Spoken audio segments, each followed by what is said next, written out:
السلام علیکم ورحمۃ اللہ تعالی وبرکاتہ۔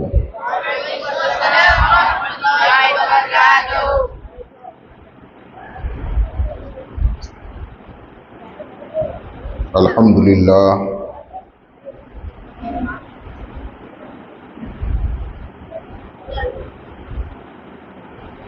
الحمد للہ الذی خلق الانسان وعلمہ البیان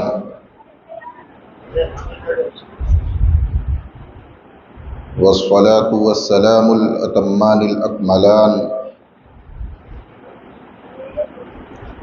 علی سید الانس والجان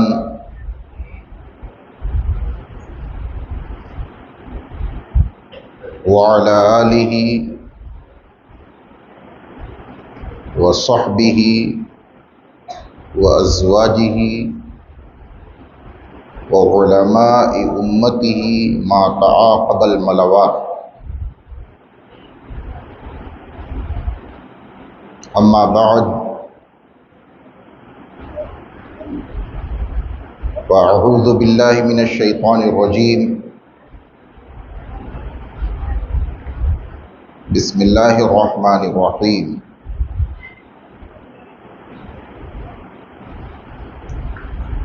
وَرَبُّكَ يَخْلُقُ مَا يَشَاءُ وَيَخْتَارُ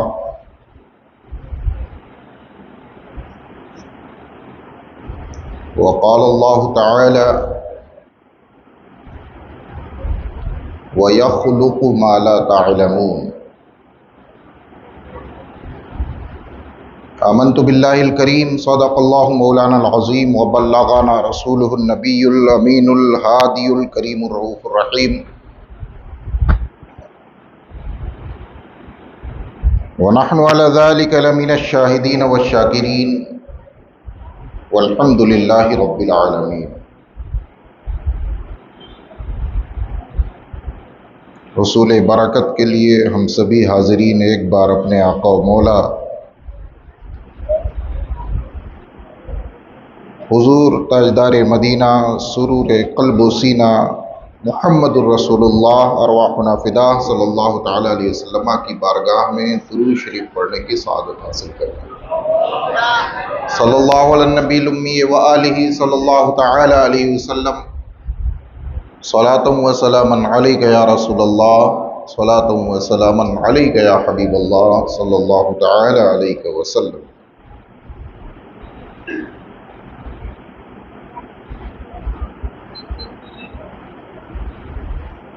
آج کی اس مجلس میں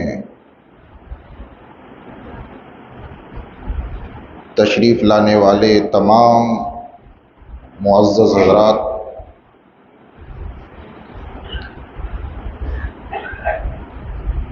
علماء اہل سنت، طلباء کرام، عوام اہل سنت اور تمام حاضرین، خصوصاً اس مجلس کی سرپرستی فرما رہے پیر طریقت حضرت شیخ سید شاہ عبدالرزاق قادری صاحب،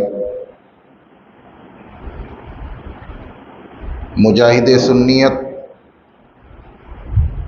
جناب عوض بن احمد باہیال صاحب،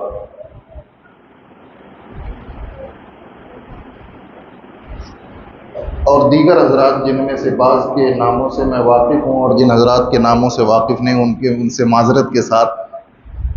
میں اپنے عزیز اور گرامی قدر آپ کے عالم دین مفتی عبدالقدیر قادری صاحب کی طرف سے میں سبھی حضرات کا استقبال کرتا ہوں۔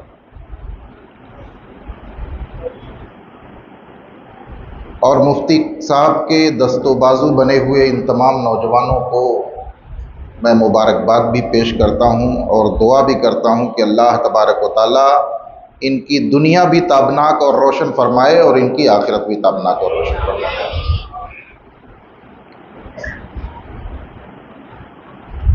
یہ جو کام آپ لوگ کر رہے ہیں،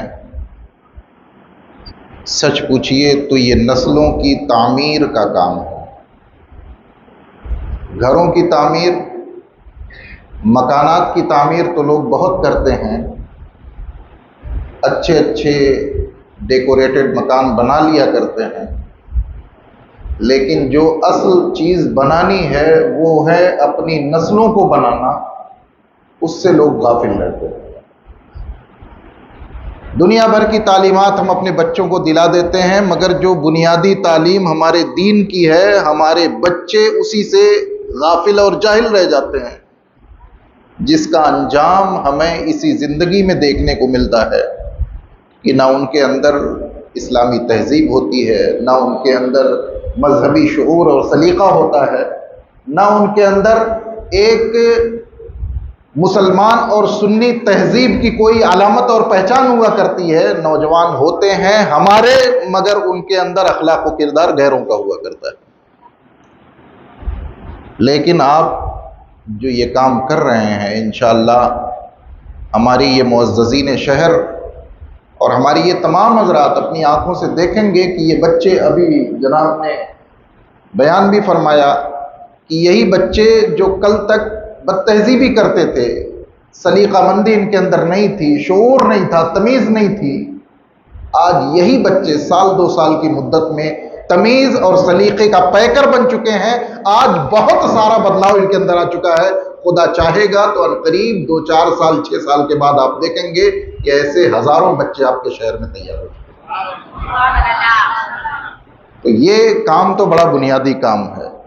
اللہ تعالیٰ سے دعا کروں گا کہ اللہ تعالیٰ مفتی صاحب کی عمر میں، صحت میں برکتیں عطا فرمائے، اور اسی طرح سے اسلام کی اور سنیت کی خدمت کرنے کی انہیں توفیق عطا فرمائے۔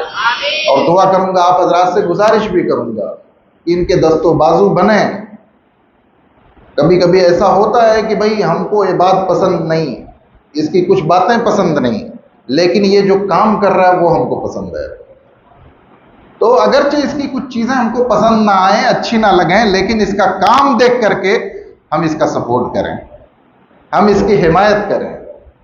اس کی حوصلہ افزائی کریں کہ بابو تم اچھا کام کر رہے ہو، تم نے جو کام اپنے کندھوں پہ اٹھایا ہے وہ کام ہماری نسلوں کو بلندیوں پر لے جانے والا ہے۔ اس لیے اگر ہم تمہیں کچھ دے نہیں سکتے تو کم سے کم تمہارے لیے دعا کر سکتے ہیں اور تمہاری حوصلہ افزائی کر سکتے ہیں۔ تو قابل مبارکباد ہیں مفتی صاحب اور ان کے یہ تمام دوست احباب اور سبھی لوگ، ہمارے یہ معززین جن کی سرپرستی میں یہ سارا کام ہو رہا ہے، جن کی رہنمائی میں یہ سارا کام ہو رہا ہے، یہ سب بھی بلا شبہ مبارکباد اور دعا کے لائق ہیں۔ میں پردیسی آدمی، دور کا آدمی، دعاؤں کے سوا اور کیا دے سکتا ہوں؟ دعا ہے اللہ تبارک و تعالیٰ سب کی عمر میں برکت عطا فرمائے، سب کو صحت و توانا رکھے، سب کو اسلام و سنیت کی بیش از بیش خدمتیں کرنے کی توفیق عطا فرمائے۔ یہی تو وہ رشتہ ہے جس نے ہمیں اور آپ کو جوڑ رکھا ہے، ورنہ میں کہاں یو پی کے بالکل ایسٹ حصے کا، نیپال کے پاس میرے گاؤں کا لڑکا موجود ہے سامنے، میرے خاندان کا بھی ہے، میں اتنے دور ایک گاؤں کا، دور افتادہ گاؤں کا، میں آپ کے درمیان حاضر ہوا۔ یہ کون سا رشتہ ہے جس نے ہمیں جوڑا ہے؟ یہ بحمدہ تعالی ایمان کا رشتہ ہے اور سنیت کا رشتہ ہے جس نے ہمیں اور آپ کو جوڑ دیا۔ اسی نے ہمیں ایک بنایا ہے۔ آتے ہیں تو اپنائیت محسوس ہوتی ہے کہ ہم اپنوں کے بیچ ہیں، ہمارے اپنے ہیں، یہ ہمیں عزت دیتے ہیں، ہمیں محبت سے بلاتے ہیں، ہمیں محبت سے نوازتے ہیں، ایک اپنا پن محسوس ہوتا ہے نہ۔ وطن تو اگرچہ ملک ایک ہے مگر دوری ہزاروں کلومیٹر کی، خاندان ایک نہیں، کوئی خاندانی رشتہ داری نہیں، کوئی پرانی جان پہچان نہیں، مگر اس کے باوجود جب ہم آتے ہیں تو ہمارا رشتہ ایمانی اور رشتہ سنیت ہمیں ایک محسوس کراتا ہے، ہمیں ایک محسوس کرائے گا۔ تو اس نے ہمیں جوڑ رکھا ہے۔ اور صحیح کو بتاؤں آگے بڑھ کر کے تو سچ پوچھئے تو ہمیں اور آپ کو اس آقائے کریم کی غلامی نے جوڑ رکھا ہے، جن کے دین کی حفاظت کرنے والے مجدد الفسانی بھی ہیں اور مجدد اعظم اعلیٰ حضرت امام مرتضیٰ رحمۃ اللہ تعالیٰ علیہ، انہی کی غلامی نے تو ہمیں جوڑ رکھا ہے۔ وہ غلامی ہم میں اور آپ میں ہے، اس لیے ہم جڑے ہوئے ہیں۔ اللہ تعالیٰ یہ رشتہ غلامی تا حیات ہمیں عطا فرماتا رہے، باقی رکھے، اور ہمیں دنیا میں بھی رسول اللہ صلی اللہ علیہ وسلم کے غلام کی حیثیت سے زندگی بسر کرنے کی توفیق عطا فرمائے، اور اسی پہ ہماری موت بھی عطا فرمائے، اور اسی پہ ہماری قبر اور حشر نشر کے سارے معاملات بھی فرمائے۔ آج ہم استقبال میلاد النبی کے پروگرام میں صلی اللہ تعالی علیہ وسلم جشن تحاوی و بخاری سے تعلق رکھنے والے اس پروگرام میں، یعنی امام بخاری اور امام طحاوی سے نسبت رکھنے والے، اور خصوصی طور پہ ذکر مجددین کی اس مجلس میں ہم حاضر ہیں، یعنی امام ربانی مجدد الف ثانی حضرت سیدنا شیخ احمد سرہندی رحمت اللہ تعالی علیہ، جو ہمارے ہندوستان کے تاج سر ہیں۔ مجددین کی فہرست میں اگر آپ دیکھیں گے تو ہندوستان میں بہت سارے مجددین ہوئے، لیکن مجدد الف ثانی کی شان بالکل الگ ہے۔ میں اولیاء کرام کی بات نہیں کر رہا ہوں،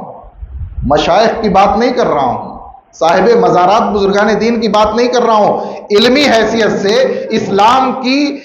تجدید اور اسلام کے احیاء کے لیے، اسلام کو پھر سے نیا بنا کر کے اسلام کی اصل صورت کی حفاظت کرنے والے جو ہمارے ملک میں مجددین کرام ہوئے ہیں، آپ دیکھیں گے ان تمام کے حالات زندگی تو آپ کو مجدد الف ثانی رحمۃ اللہ تعالی علیہ کی ایک الگ ہی شان نظر آئے گی۔ وہ فاروق اعظم کی اولاد، فاروق اعظم کی وہ اولاد جس کے اندر عمر فاروق رضی اللہ تعالیٰ عنہ کا خون دوڑ رہا تھا، اس نے جلال فاروقی کے ساتھ جو دین کی حفاظت فرمائی ہے تو نہ کسی حکمراں کی کوئی پرواہ کی ہے اور نہ اکبر جیسے ظالم و جابر بادشاہ کی کوئی پرواہ کی ہے۔ اس نے فاروقی شان و شوکت کے ساتھ رسول اللہ کے اس دین کی، اللہ کے اس دین کی تا دم آخری ایسی حفاظت فرمائی کہ اب قیامت تک کے لیے ان کا نام بالکل سورج کی طرح روشن اور تابندہ ہو چکا ہے۔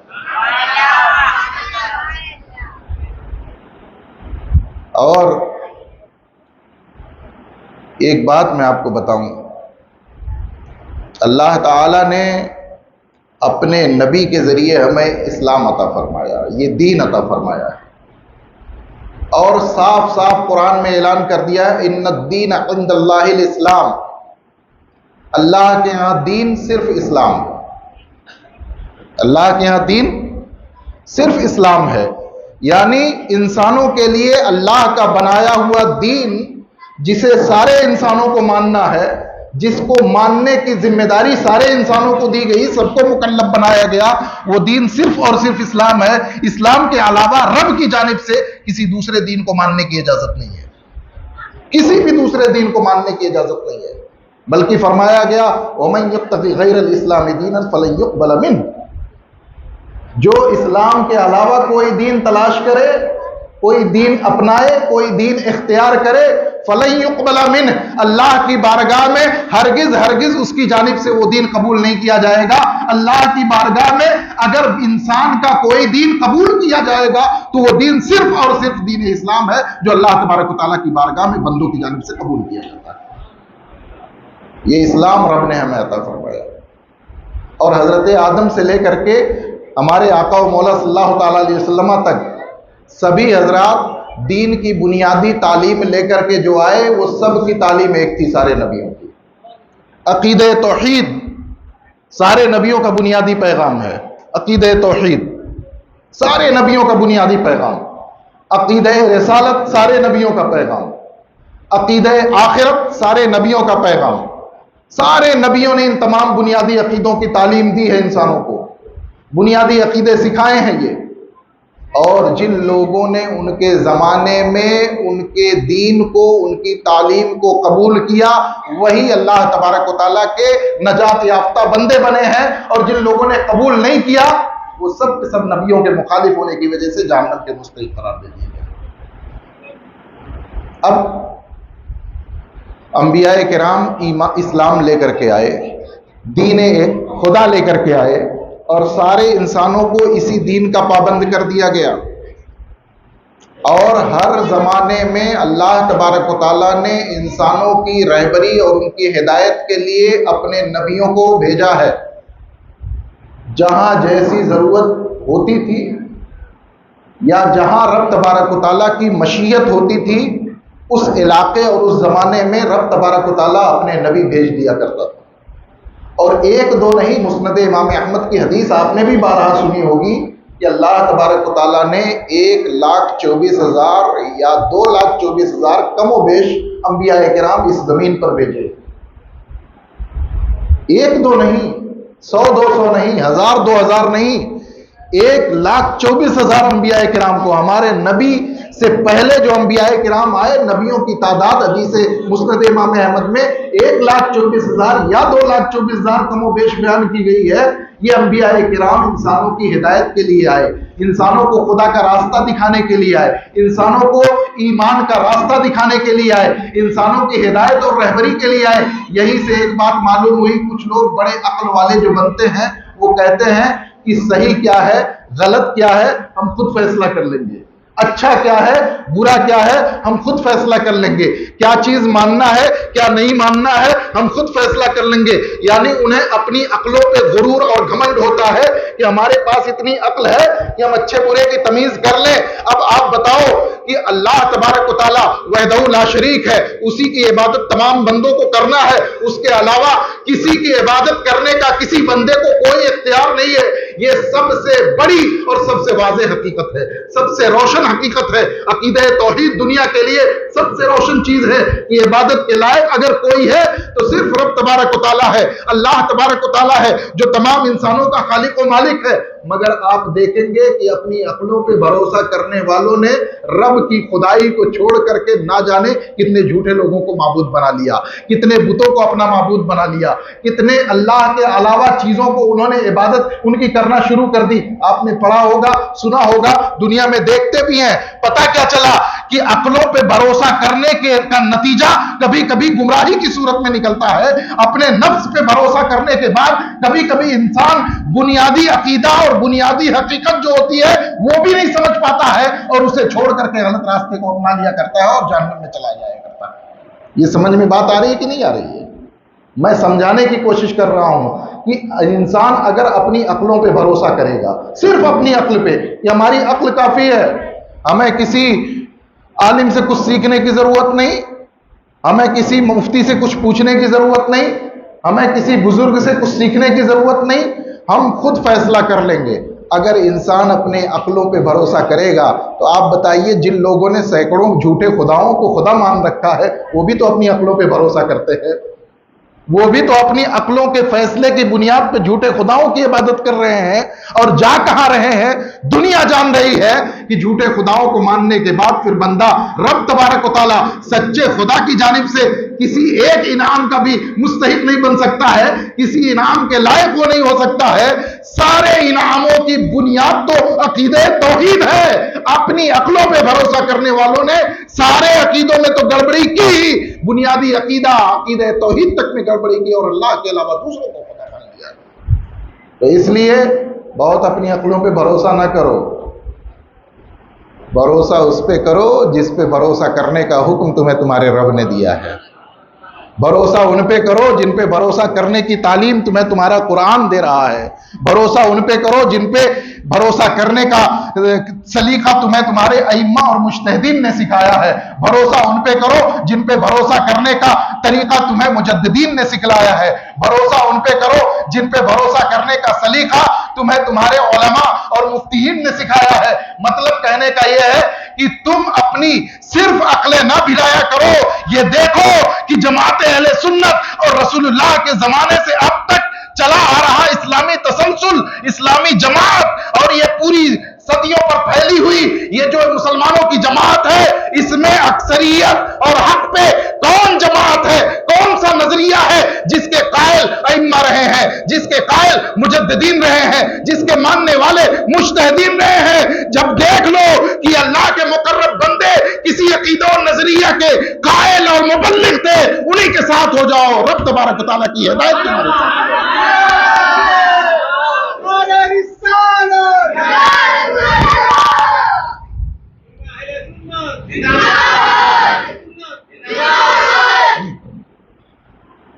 تو رب تبارک و تعالیٰ نے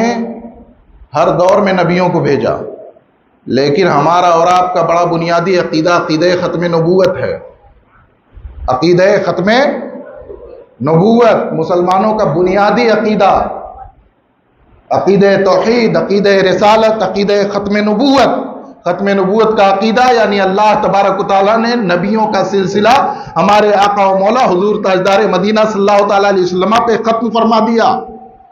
حضور نے متعدد حدیثوں میں خود بیان فرمایا، قرآن میں اللہ نے اعلان فرما دیا، ما کان محمد ابا احد من رجالکم ولکن رسول اللہ وخاتم النبیین. محمد صلی اللہ تعالیٰ علیہ وسلم تمہارے مردوں میں کسی کے باپ نہیں ہیں، کسی کے والد نہیں ہیں. حضور صلی اللہ تعالیٰ علیہ وسلم کی اولاد پاک بچپن ہی میں وصال فرما گئیں، جو بیٹے تھے آپ کے، اور مبارک بیٹیاں، چاروں بیٹیاں بحمد اللہ تعالیٰ ان کی عمر ہوئی، شادیاں بھی ہوئیں. اور سب سے آخر میں حضرت سیدتنا خاتون جنت حضرت سیدتنا فاطمہ الزہرا رضی اللہ تعالیٰ عنہ کا وصال پاک ہوا ہے. تو بیٹیاں تو ہوئیں، عمر کو پہنچی، مگر جو بیٹے تھے وہ بچپن ہی میں وصال کر گئے. کوئی ان میں سے اچھی بڑی عمر جو کہلاتی ہے، جس میں کوئی انسان مرد کہلاتا ہے، اس عمر کو شہزادگان کرام میں سے کوئی نہیں پہنچے. نہ حضرت قاسم، نہ حضرت عبداللہ، نہ حضرت ابراہیم. ان تینوں حضرات میں سے کسی کی عمر اس منزل تک نہیں پہنچی کہ انہیں مرد کہا جائے، رجل کہا جائے. اللہ تبارک و تعالیٰ نے اسی حقیقت کو قرآن میں بیان فرمایا، ما کان محمد ابا احد من رجالکم. محمد صلی اللہ تعالیٰ علیہ وسلم تم میں کے مردوں میں سے کسی کے والد نہیں ہیں. یعنی نسبی طور پہ جو باپ اور بیٹے ہوتے ہیں، اس طرح تمہارے مردوں میں کسی کے نسبی والد اور باپ میرے نبی نہیں ہیں. ولیکن رسول اللہ و خاتم النبیین، ہاں مگر یہ اللہ کے رسول ہیں، یہ اللہ کے پیغمبر ہیں اور خاتم النبیین ہیں. نبیوں کا سلسلہ اللہ تبارک و تعالیٰ نے انہی پہ ختم فرما دیا ہے. اب یہ میرے آخری نبی ہیں، گویا رب اعلان فرما رہا ہے میرے یہ آخری نبی ہیں، اب ان کے بعد میں کوئی نبی دنیا میں نہیں نیا بھیجوں گا. جتنے نبی آنے تھے سب کو میں نے بھیج دیا، اور ان سارے نبیوں کے بعد ختم نبوت کا منصب عطا کر کے میں نے اپنے محبوب کو بھیج دیا. میرے نبی محبوب آخری نبی ہے جو اس دنیا میں لوگوں کی ہدایت کے لیے. اب یہ بنیادی عقیدہ ہمارا عقیدہ ختم نبوت. پرانے زمانے میں تو انبیاء کرام آ جایا کرتے تھے، ہدایت کی ضرورت لوگوں کو تھی. اللہ اپنی مشیت سے، اپنے ارادہ کاملہ سے نبیوں کو مبعوث فرما دیا کرتا تھا. وہ حضرات اللہ کا پیغام لوگوں تک پہنچاتے، جو ایمان لاتے وہ نجات یافتہ ہوتے، جو ایمان نہیں لاتے وہ ہلاکت میں پڑتے. یہ سلسلہ تھا. مگر ہمارے آقا پہ نبیوں کا سلسلہ تو ختم ہو گیا. اب کوئی نیا نبی نہیں آ سکتا. لیکن جیسے پرانے زمانے میں وقت گزرنے کے ساتھ ان نبیوں کی تعلیمات بگاڑنے والے لوگ پیدا ہو جایا کرتے تھے، ان نبیوں کی تعلیمات کو بدلنے والے لوگ پیدا ہو جاتے تھے، اللہ تبارک و تعالیٰ دوسرا نبی بھیج کر کے ان نبیوں کی تعلیمات کو دوبارہ زندہ فرما دیا کرتا تھا. دوبارہ ان نبیوں کی تعلیمات پھر سے اصل صورت میں لوگوں کے سامنے آ جایا کرتی تھی. اب تو وہ نہیں ہو سکتا سلسلہ. انبیاء کا سلسلہ چونکہ ختم ہو چکا ہے، اب کوئی نبی آ کر کے ہمارے نبی کے دین اسلام اور ان کی تعلیمات کو دوبارہ زندہ نہیں کر سکتا. کیوں؟ کیونکہ نبیوں کا سلسلہ ختم تو کوئی نیا نبی نہیں آ سکتا. مگر وقت گزرنے کے ساتھ ہمارے اس دین میں تحریفیں اور تبدیلیاں کرنے والے لوگ پیدا ہوں گے. وقت گزرنے کے ساتھ اس دین کی شکل بگاڑنے والے لوگ پیدا ہوں گے. تو اب ظاہر سی بات ہے، جب وقت گزرنے کے ساتھ شیطان کے چیلے، شیطان کے راستے پہ چلنے والے لوگ پیدا ہو کر کے نبی کے دین کی تعلیمات کو بگاڑنے کی کوشش کریں گے، نبی کے دین کی تعلیمات کو بدلنے کی کوشش کریں گے. رسول اللہ صلی اللہ تعالیٰ علیہ وسلم اور آپ کے صحابہ و اہل بیت کا جو عقیدہ ہے، جو قیامت تک کے لیے مسلمانوں کو دے دیا گیا ہے، ان عقیدوں کو بدلنے کی کوشش کریں گے. تو اب ضرورت تو اس بات کی پڑے گی کہ